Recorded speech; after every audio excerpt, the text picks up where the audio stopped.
hejka. Witam się serdecznie kolejnego dnia z Walencji. Niestety, jak pewnie słyszycie, troszeczkę gardło mi wysiadło, także dzisiejszy głos będzie nieco inny. To nie kwestia mikrofonu. No ale cóż, taki mamy widok za oknem. Idziemy z niego skorzystać. Dzisiaj czeka nas naprawdę fajny dzień. Zostańcie z nami. Ja chciałam dodać, że ten głos to pewnie dlatego, że Mikołaj tak się zachwycił tym prezentem i naprawdę wspaniale jest tu być i obudziliśmy się o poranku, o wschodzie słońca, na piękne widoki, zresztą sami zobaczcie, jak to wyglądało. Taki mamy dzisiaj widok. Jak widzicie, pogoda przepiękna. W porównaniu z tym 1-2 stopniami w Polsce to mamy niezły upgrade. Widok też przepiękny. Szkoda tylko, że trochę mnie rozłożyło, no ale cóż, nie można mieć wszystkiego. Tylko wyszliśmy z hotelu, weszliśmy na naszą dzielnię.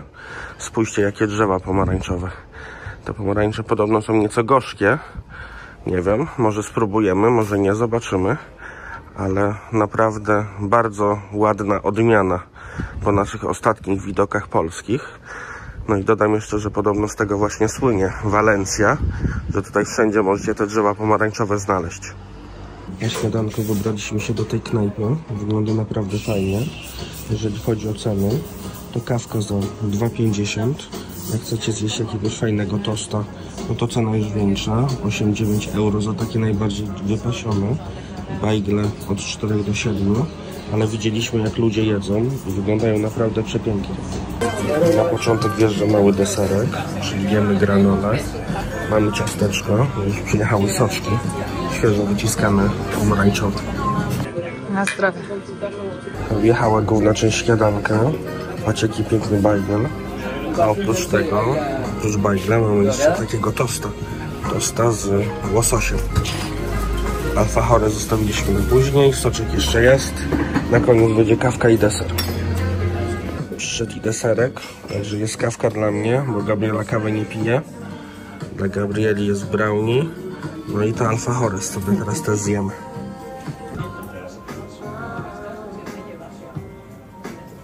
Knajpa wygląda tak trochę niepozornie, ale naprawdę bardzo dobre jedzenie. Zapłaciliśmy za to śniadanie 23 euro.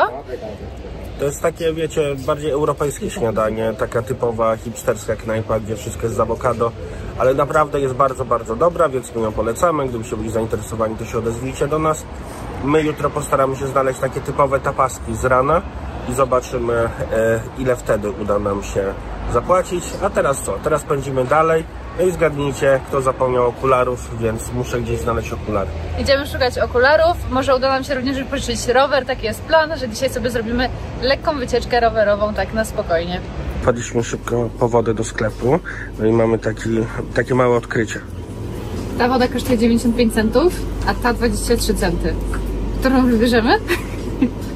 Tylko spójrzcie, jaki fajny sklep. Pomarańczki 89 centów. Mandarynki za 99 centów. Patrzcie, jakie pomidory przepiękne można tutaj wyrwać. No i oprócz tego owocki, naprawdę i banany, i jabłuszka, gruszeczki, wszystko co tylko chcecie. Bardzo fajny, kolorowy sklep. A teraz idziemy już poszukać wypożyczalni rowerów. Zobaczymy, czy jest otwarta. Znaleźliśmy taką, co ma 1000 opinii i ma 4,9 opinie na Google'ach, więc mamy zaufanie. Znaleźliśmy to miejsce, 8 euro za dzień. Idziemy zapytać o szczegóły i wynająć swój własny rower. Wypożyczyliśmy już nasze rowery. Całość kosztowała trochę więcej niż 8 euro za sztukę. Okazało się, że 8 euro za jeden dzień to jest wypożyczenie jednego roweru. Do tego 4 euro, jeżeli chodzi o ubezpieczenie. No i pan powiedział, że naprawdę warto wziąć ubezpieczenie, bo wtedy możecie naprawdę bez problemu jeździć. Więc finalnie zapłaciliśmy 24 euro za rowery. No i do tego 100 euro kaucja. A teraz zbieramy się już z tego pięknego deptaczka, jedziemy na wycieczkę, zabierzemy was w fajne miejsce, no i mam nadzieję, że znajdę okulary, bo naprawdę cały czas ledwo mam oczy otwarte. Do miejsca, gdzie chcemy was zabrać, mamy około 20 minut na rowerze jazdy wzdłuż plaży, także może będziemy wam pokazywać jakieś urywki, natomiast większość będziemy podałować i cieszyć się tą właśnie plażą.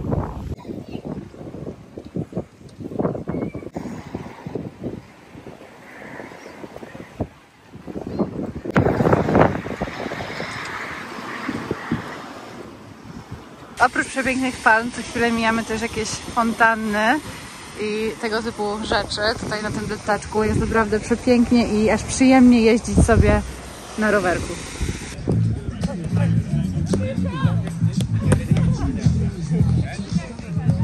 Ten deptak naprawdę wygląda super. Wszędzie piękne domki.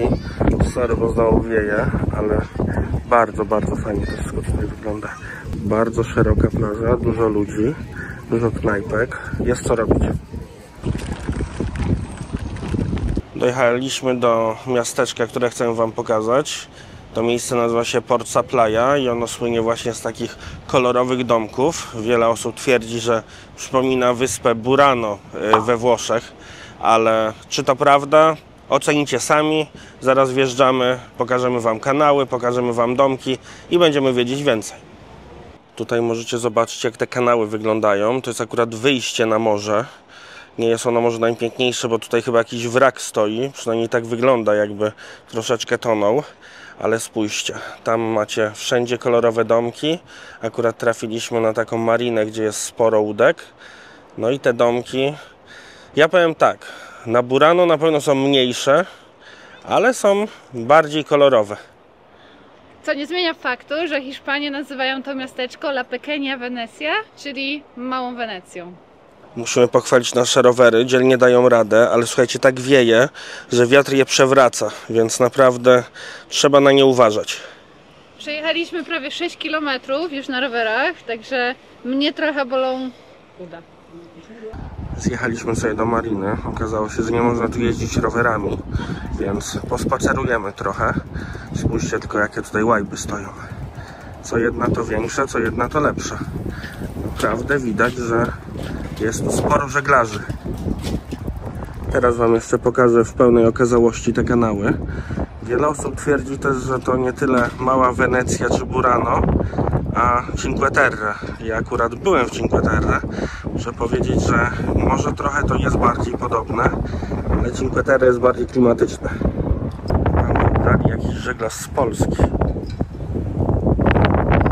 Chcę tylko powiedzieć, że ja kiedyś żeglowałem, w zasadzie to przez wiele lat żeglowałem na różnych łódkach i raz, tylko raz, płynąłem taką łódką kabinową, była klasa mikro, płynęliśmy po rzece do Wiśla, to były regaty. Akurat tak się stało, że je wygraliśmy, ale ja akurat wtedy byłem tylko gościem, miałem złamaną rękę, no i się bacznie przyglądałem. Pogoda, z kolei polska łódka, ta, o której opowiadałem, też była polska, więc musimy więcej dowiedzieć, dlaczego tutaj polski żeglarze. Tutaj jeszcze inne ujęcie, trochę mniejsze te domki, ale tak jak mówię, z wyspą Burano chyba jednak ma to niewiele wspólnego. Jest szerzej przede wszystkim. Tak, to jest bardziej taka marina i rzeczywiście jest bardzo urokliwa.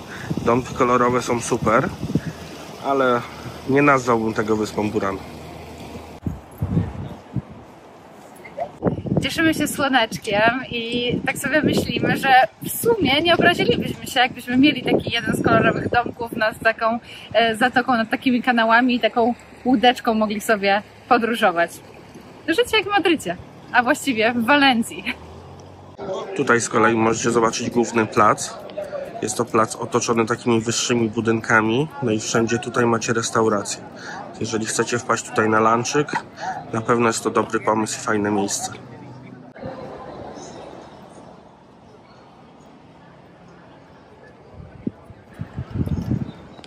A tutaj jeszcze raz marina, jak wygląda z głównego placu. Trzeba trochę niżej zejść, po schodach, rowerem nie da się wjechać, daje znać i macie taką panoramkę. Kolejny zakamarek tej mariny. Tutaj takie domki bardziej klimatyczne i słuchajcie, stoi tu kolejne z 5, 6, 7 polskich łódek. Także naprawdę trzeba się trochę dowiedzieć, o co kaman. Tu Gabriela dzielnie prowadzi rower. Tutaj jest strefa pieszych, nie wolno na rowerach jeździć. Właśnie widzicie ten znak za nami. Tylko spójrzcie na tą ogromną motorówkę. I to też jest polska łódź. Nazywa się Hel. A tam dalej kolejne polskie łodzie. Dotarliśmy do końca. Tutaj macie też taki plac. Przepiękne budynki.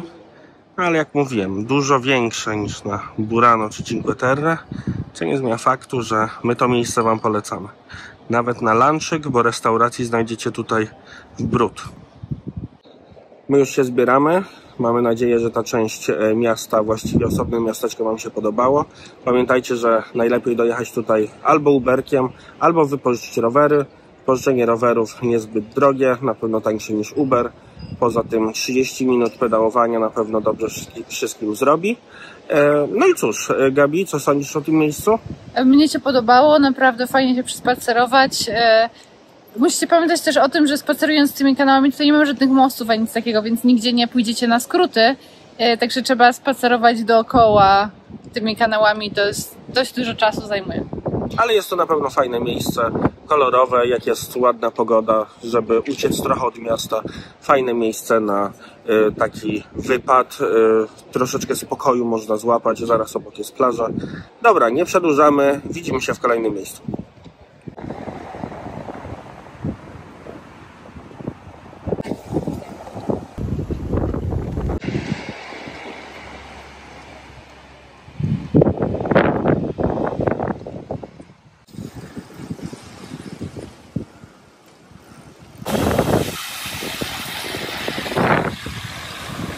Przybyliśmy rowery.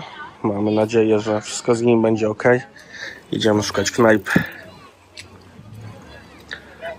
Szybkie jedzonko. Dzisiaj raczej standardowo, czyli kurczaczek. Gabi ma polędwiczki wieprzowe.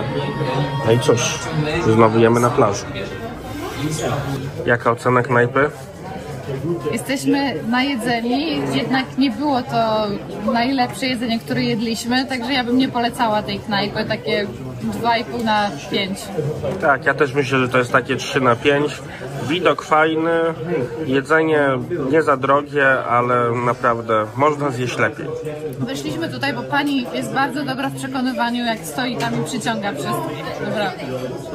Nie wiem, czy pamiętacie z ostatniego odcinka nasz sklep z krową. To właśnie krowa stoi tam za Gabi. Tak się nazywa sklep. A ja już mam nowe okulary. Zapłaciłem za nie 10 euro. To jest taki sklep, gdzie można kupić wszystko i nic. I te ceny są bardzo przyjemne. Oprócz tego kupiliśmy kostkę Rubika za 3 euro, więc mamy czego się uczyć. Dotarliśmy do naszych rowerów. Rowery stoją bezpiecznie, więc jesteśmy zadowoleni. Na plaży coraz więcej ludzi. My powoli się zbieramy, bo chcę wam jeszcze pokazać jedno fajne miejsce. To miejsce pokażemy wam tylko z zewnątrz. Może któregoś dnia jeszcze wpadniemy do środka. No ale to musimy jeszcze zadecydować, co chcemy robić. Po drodze zaczęliśmy jeszcze o port. Spójrzcie, jakie wycieczkowce tutaj stoją. Naprawdę ogromne. Oprócz tego widać, że tutaj też porządne łajby. Więc nie jeden milioner się tutaj zatrzymał obecnie. Fajne kolory, bo akurat zachodzi słońce. A tutaj jeszcze możecie zobaczyć rzeźbę. Jakiś, nie wiem, czy to pani w kapeluszu. Tak trochę mi się kojarzy. Tylko spójrzcie na tą ogromną zjeżdżalnię. Jest naprawdę gigantyczna. Tak naprawdę tego dobrze nie widać, ale to jest leżący człowiek, a dokładniej Gulliver, ten z bajki. A teraz przyciągnęłam Mikołaja, właściwie to kazałam mu przypedałować trochę dalej niż powinniśmy jechać do specjalnego miejsca, czyli parku Gullivera, a on się charakteryzuje jedną fajną rzeczą, którą zaraz wam pokażę. I właśnie to jest ta rzecz, którą charakteryzuje się ten park. Tu jest taki Gulliver, takie ciało, z którego odchodzą wszelkiego rodzaju przeróżnej maści zjeżdżalnie. I jak widzicie, jest tutaj dużo dzieci, jest sobota po południu, więc jest dosyć tłoczno. Natomiast Gulliver sam w sobie wygląda super. Jest tu naprawdę bardzo duża figura. Jak widzicie, zjeżdżają i mali, i duży. Tutaj jest taras widokowy, na który można wyjść i cyknąć foteczkę z góry. Zaraz tam was zabierzemy. I ja mam nadzieję, chociaż nie wiem, czy się dopcham, zjechać również tutaj stąd, ale jak patrzę na tą kolejkę, która tam jest, to chyba może mi się nie udać. To po prostu jest jakieś szaleństwo. Z każdej strony ludzie chcą zjechać.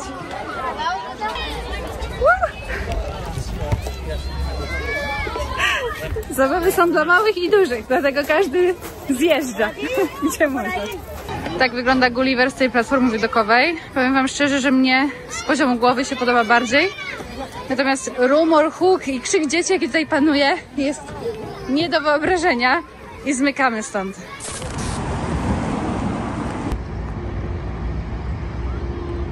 Dopedałowaliśmy właśnie do Ciudad de las Artes y las Ciencias, czyli miasteczka sztuki i nauki. Jest to takie miasteczko przyszłości, jak zwane tutaj przez lokalnych w Walencji. Zostało ono otwarte w 1998 roku i naprawdę wygląda niesamowicie. Zaraz wam pokażemy z bliska, jak to wszystko wygląda. Widok z boku. Ja tylko od razu dodaję, że to nie jest jeden budynek. Tutaj jest kilka takich budynków. Co jeden to ładniejszy i ciekawszy. Tylko spójrzcie na ten budynek z tej strony. Jest niesamowity, naprawdę. Jak nie z tego świata.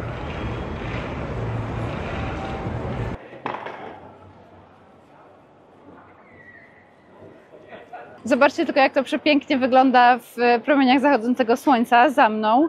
Jest tutaj dużo budynków, właściwie w takim futurystycznym stylu. Jest tutaj m.in. hemisfera, w której znajduje się planetarium oraz kino. Jest tutaj Muzeum Nauki oraz miejsce, gdzie są wystawiane spektakle, a przede wszystkim znajduje się tutaj największe w Europie oceanarium. A tam już się zbliżamy do następnych. Zaraz wam opowiem o nich trochę więcej. Jeszcze kilka takich typowo chłopięcych informacji, czyli jak to jest duże, jeżeli chodzi o wszystkie te budowle, czyli całe to miasto. Ono się ciągnie na przestrzeni 2 km, więc jest to naprawdę bardzo, bardzo długi spacer. Jeżeli chcecie tu zobaczyć wszystko, musicie na to poświęcić z pewnością cały dzień. No i oczywiście wiadomo, liczy się kasa. Ten projekt kosztował €1 miliard albo $1 miliard, nie jestem pewien, chociaż pewnie euro, więc jest on nazywany największym architektonicznym projektem w historii dziejów Hiszpanii. Patrzcie, jak prześlicznie.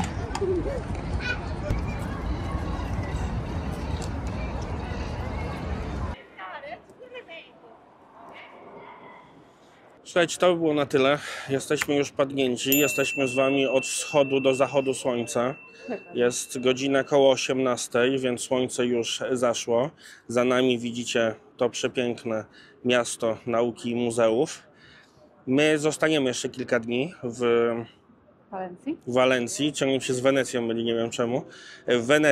W Walencji. Zostaniemy kilka dni w Walencji, więc jeżeli was to miasto interesuje, ten region, zostańcie z nami. Na pewno pokażemy wam jeszcze starą część miasta, na pewno pokażemy wam jeszcze trochę więcej odnośnie tego miejsca. Może jeszcze uda nam się coś innego zobaczyć. Tymczasem idziemy coś zjeść na kolację. Żegnamy się z wami. Trzymajcie się, cześć. Pa, pa.